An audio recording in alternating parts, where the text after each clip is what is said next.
할렐루야. 오늘 또 하나님의 은혜와 평강이 여러분 가운데 함께 하기를 축복합니다.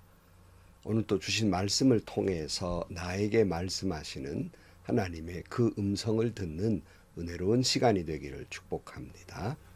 이 시간 하나님께서 우리에게 허락해 주신 말씀은 열왕기상 14장 21절에서 31절 말씀입니다. 또한 솔로몬의 아들 르호보암은 유다를 다스렸다. 르호보암이 즉위할 때 나이는 41살이었는데 그는 주님께서 자신의 이름을 두시려고 택하신 성읍 예루살렘에서 17해를 다스렸다. 그 어머니의 이름은 나아마이며 암몬 여자이다. 유다도 주님께서 보시기에 악한 일을 하였다. 그들이 지은 죄는 조상들이 저지른 죄보다 더 심하여서 주님의 진노를 격발하였다. 그들도 높은 언덕과 푸른 나무 아래마다 산당과 돌 우상과 아세라 목상을 만들었다. 그 땅에는 신전 남창들도 있었다. 이와 같이 이스라엘 자손은 주님께서 그들 앞에서 내쫓으신 나라들이 지킨 그 혐오스러운 관습을 그대로 본받았다. 르호보암이 즉위한 지 5년째 되는 해에 이집트의 시삭 왕이 예루살렘을 치러 올라와서 주님의 성전에 있는 보물과 왕궁의 보물을 다 털어갔다. 하나도 남기지 않고 다 가져갔다. 솔로몬이 만든 금방패도 가져갔다. 그래서 르호보암 왕은 금방패 대신 놋방패를 만들어서 대궐문을 지키는 경호 책임자들의 손에 그것을 맡겼다. 왕이 주님의 성전으로 들어갈 때마다 경호원들이 그 놋방패를 들고 가서 경호하다가 다시 경호실로 가져오곤 하였다. 르호보암의 나머지 행적과 그가 한 모든 일은 유다 왕 역대지략에 기록되어 있다. 르호보암과 여로보암이 살아있는 동안에 그들 사이에는 늘 전쟁이 있었다. 르호보암이 죽으니 조상들과 함께 다윗성에다가 장사하였다. 그의 어머니 나아만은 암몬 여자이다. 그의 아들 아비야가 그의 뒤를 이어서 왕이 되었다. 아멘. 솔로몬의 아들 르호보암은 17년 동안 남유다를 다스리게 됩니다. 그런데 본문에 그의 어머니를 소개하고 있습니다. 오늘 21절 말씀으로 가보면 또한 솔로몬의 아들 르호보암은 유다를 다스렸다. 르호보암이 즉위할 때 나이는 41살이었는데 그는 주님께서 자신의 이름을 두시려고 택하신 성읍 예루살렘에서 17해를 다스렸다. 그 어머니의 이름은 나아마이며 암몬 여자이다. 그러니까 성경에 그 왕의 어머니 이름이 기록된 것은 아주 독특하지요. 근데 한 번뿐이 아니라 오늘 마지막 절에 또 그의 어머니의 이름을 거론하고 있습니다. 31절입니다. 르호보암이 죽으니 조상들과 함께 다윗성에다가 장사하였다. 그의 어머니 나아만은 암몬 여자이다. 그의 아들 아비야가 그의 뒤를 이어서 왕이 되었다. 그의 어머니 아비야 그는 암몬 사람이었다. 두 번씩이나 거듭 시작과 끝을 장식하고 있습니다. 그 까닭이 무엇일까? 왜 굳이 이 귀한 자리에 그의 어머니 소개를 두 번씩이나 강조하고 있을까? 이방 여인 암몬 여자였다라고 강조하고 있을까? 여러분, 이 말씀 속에는 우리가 솔로몬의 잘못을 거듭 지적되고 있는 것을 알 수 있습니다. 우리가 이 말씀 내내 보면 이 르호보암 왕은 이방 여인 그러니까 암몬 여자 나아마의 영향력을 받고 있었다라는 말씀을 강조하고 있음을 알 수 있습니다. 솔로몬은 자신이 지혜라고 생각하지만은 하나님의 뜻을 어긴 잔꾀로 자기 나라를 안정시키기 위해서 주변 국가의 왕과 더불어 결혼 동맹을 맺습니다. 결혼 동맹이라고 하는 것은 주변 국가의 왕가의 서로 간에 아들, 딸을 서로 결혼을 시킴으로써 사돈지간을 맺어서 서로 간에 평화를 유지하려고 노력한 일들입니다. 그래서 결국 여러 나라의 그 여자들과 결혼함으로써 솔로몬은 700명의 후궁과 300명의 첩을 두게 됩니다. 그런데 이들이 뭐 다는 아니지만은 대부분이 이방 여인들이었기 때문에 그들 몸만 온 것이 아니라 그들이 가지고 있는 문화, 특별히 이방신을 섬기는 우상을 섬기는 것도 가지고 오게 되고, 거룩한 도성 예루살렘이 온통 여러 종류의 산당이 지어진 종교 백화점 같은 그렇게 되어버리고 만 것입니다. 사실 여러분, 세상이 남자들이 쥐고 흔드는 것 같아도 그 남자를 뒤에서 조정하는 건 여자들입니다. 솔로몬은 거룩한 하나님만 섬긴 것이 아니라 나중에 늙어서 이 이방 여인들에 의해서 우상을 섬기게 되고 제사를 드리게 되고 우상을 숭배하게 된 결과로 하나님은 그 나라를 두 쪽으로 나누어 버리게 됐지요. 열왕기상 11장 3절 말씀에 보면 그는 자그마치 700명의 후금과 300명의 첩을 두었는데 그 아내들이 그의 마음을 사로잡았다. 솔로몬이 늙으니 그 아내들이 솔로몬을 꾀어서 다른 신들을 따르게 하였다. 그래서 솔로몬은 자기의 주 하나님께 그의 아버지 다윗만큼은 완전하지 못하였다. 솔로몬이 시돈 사람의 여신 아스타로스과 암몬 사람의 우상 밀곰을 따라가서 주님 앞에서 악행을 하였다. 그의 아버지 다윗은 주님께 충성을 다하였으나 솔로몬은 그러하지 못하였다. 솔로몬은 예루살렘 동쪽 산에 모압의 혐오스러운 우상 그모스를 섬기는 산당을 짓고 암몬 자손의 혐오스러운 우상 몰렉을 섬기는 산당을 지었는데, 그는 그의 외국인 아내들이 하자는 대로 그들의 신들에게 향을 피우며 제사를 지냈다. 밑으로 10절 말씀, 다른 신들을 따라가지 말라고 당부하셨지만 솔로몬은 주님께서 하신 말씀에 순종하지 않았다. 그러므로 주님께 솔로몬에게 이렇게 말씀하셨다. 내가 이러한 일을 하였고 내 언약과 내가 너에게 명령한 내 법규를 지키지 아니하였으니 내가 반드시 내게서 왕국을 떼어서 내 신하에게 주겠다. 그러니까 솔로몬 왕이 그 후궁들의 치마폭에 쌓여서 우상을 섬기게 돼서 그 결과로 나라가 나뉘게 돼요. 그래서 결과로 북쪽 이스라엘은 여로보암이, 남쪽 유다는 르호보암이 다스리게 됩니다. 북쪽의 여로보암은 지난 시간에 본 대로 어떤 잘못을 저질렀어요?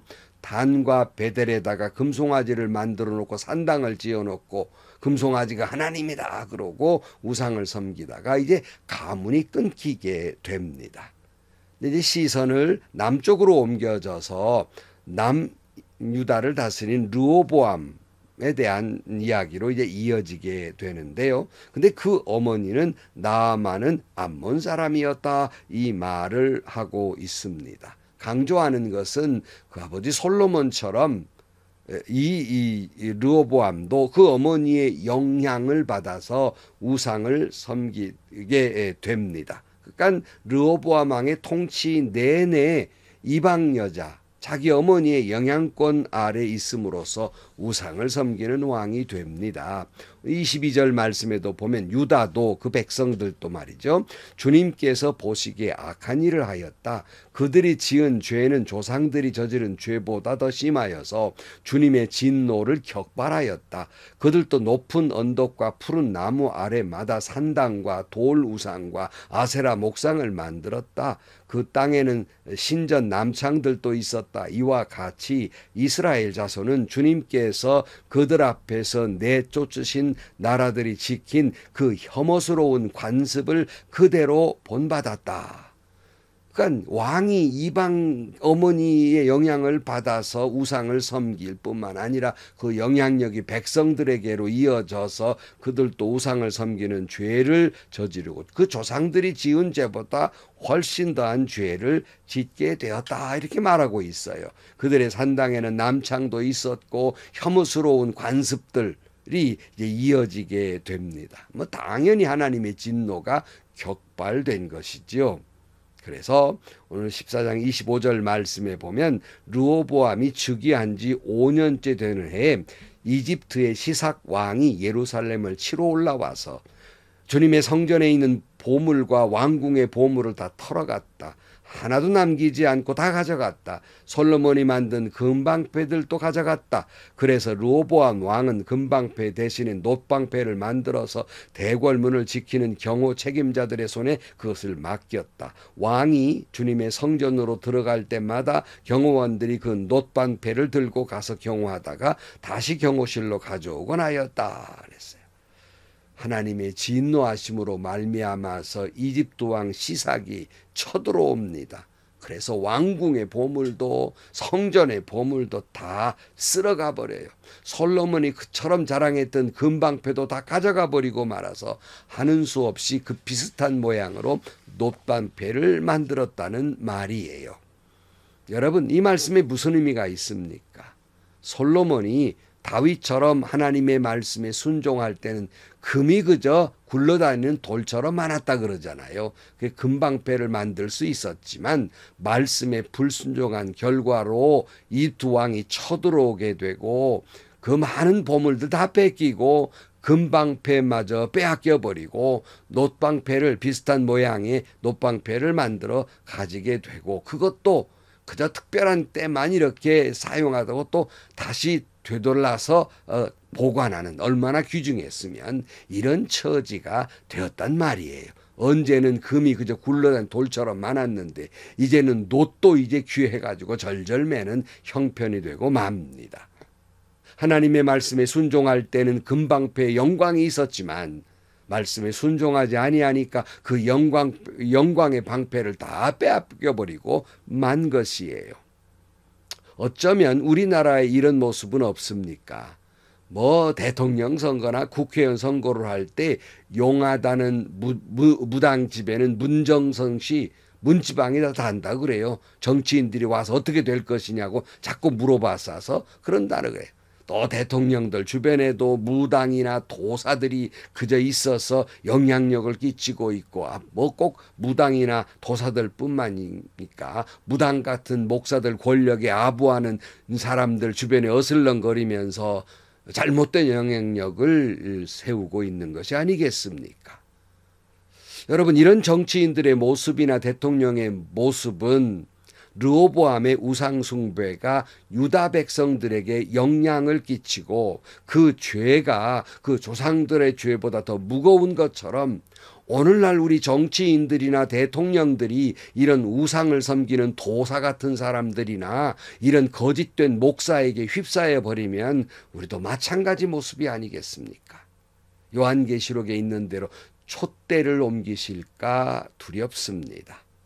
5월은 가정의 달입니다. 가정에서 아버지의 영향력이 대단히 크지만 어머니의 영향력은 더 큰 것이에요. 특별히 자녀들은 그 부모님들의 잔소리에 의해서 자라는 것이 아니라 그 부모님의 뒷모습으로 자란다는 말이 있어요. 부모님의 그 영향력, 본을 보이는 대로 한다는 것이지요. 여러분은 여러분 자녀들에게 어떤 영향력을 끼치고 있습니까? 하나님의 말씀에 순종해서 금방패와 같은 영광의 모습을 보여주고 있습니까? 아니면 말씀에 불순종해서 영광을 빼앗겨 버린 것처럼 그렇게 영광이 없는 모습을 보여주고 있는 것입니까? 여러분은 여러분의 가문과 여러분의 자녀들에게 하나님의 영광을 물려주고 있습니까? 아니면 하나님의 영광이 떠난 모습을 물려주고 있습니까? 하나님이 그렇게 솔로몬에게 그리고 북이스라엘의 르호보암에게 남유다 여로보암에게 강조한 것처럼 8절 말씀에 뭐라고 그래요? 다윗이 내 명령을 지키고 내가 보기에 올바르게 행동하였으며 마음을 다해 나를 따랐다. 너희도 그렇게 하라고 그렇게 강조하셨지만 다윗처럼 말씀에 순종하지 아니하고 하나님 보시기에 아름다운 삶도 살지 아니하고 주님을 믿고 의지하지 않는 모습들이 많이 보입니다.